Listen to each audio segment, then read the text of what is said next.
Chronos, donc il a fait un magnifique pic récemment, qui reste quand même assez raisonnable si on compare avec son plus haut historique.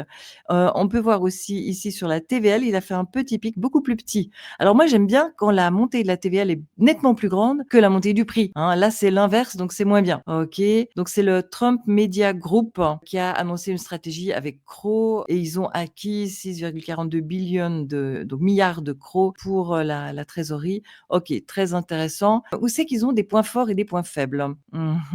Donc, ils ont apparemment changé de Twitter, à étudier.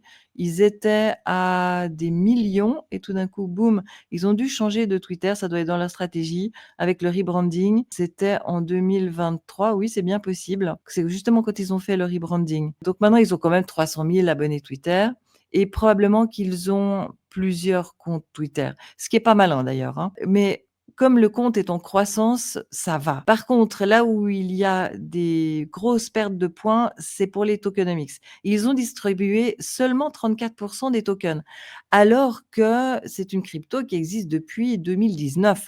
Ils devraient avoir tout distribué. Regardez, janvier 2019, le lancement.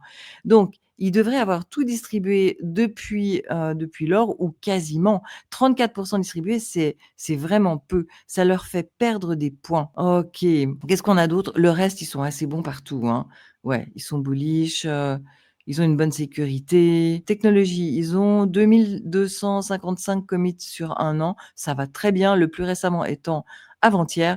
Donc, tout va bien. Oui, il y a eu une annonce qui est en rouge ici. C'est Zach XBT, qui est un analyste crypto très connu, qui a annoncé un incident qui s'est passé dans le passé, il y a longtemps d'ailleurs, hein, que Crypto.com à l'époque n'aurait pas annoncé publiquement. Donc ça réduit notre confiance dans Crypto.com. Voilà. Mais apparemment tout le monde s'en fout, ça n'a pas empêché son prix de monter.